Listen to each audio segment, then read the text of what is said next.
Hi, PE friends. I want to make sure that you know how to use the timer that's on your iPad.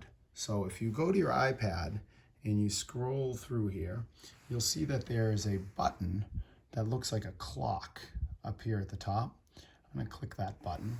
And then what happens is I have some options for what a clock could be. All right, there's a clock here, there's an alarm, there's a stopwatch, which we're now, and there's a timer. If I'm going to use a stopwatch, I may do that to see how fast I am at something. So like that, I would get set up with whatever it is I'm working on.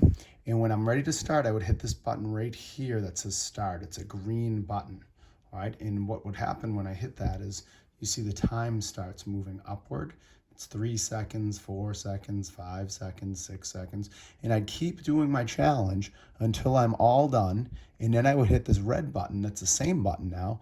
I hit stop.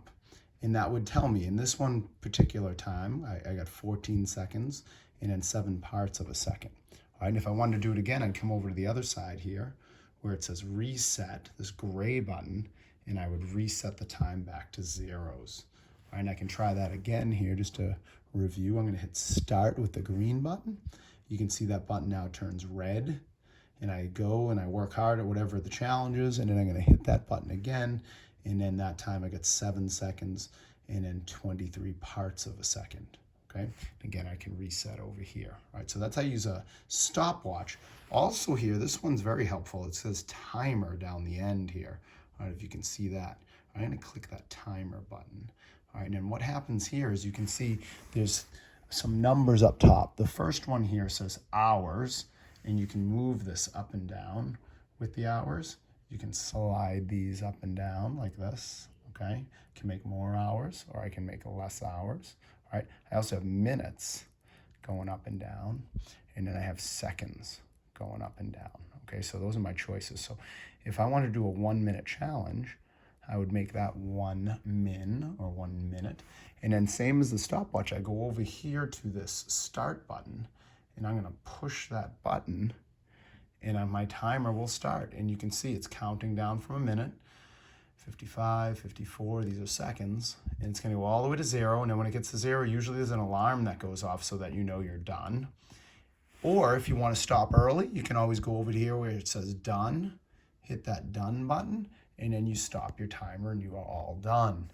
Okay, now this works really well if we wanna work on a skill away from the computer. Okay, because what you can do, like if you were working on some balancing challenges or some catching challenges or some other challenge that we assign for PE work, I can make that challenge for however long I need to. Let's say I'm going to work on my balancing for 10 minutes. I would put a 10 there, and then I'm going to go over here to my green button. I'm going to hit start, and for 10 minutes, I'm going to practice whatever it is that I'm working on. In this case, maybe I'm practicing my balances. And I'm going to keep doing that until that time runs all the way out and I hear that alarm. Then I know that I've put my time in for 10 minutes to practice. And then like that, I can always stop it early if I need to. Okay, so just a couple ideas of some things that you can do to help you keep track of time at home. And again, this is all in, if I'll show you one last time here, in this clock. All right, way up top here, you see this clock. Okay, that'll open that up for you. Okay, good luck and have fun.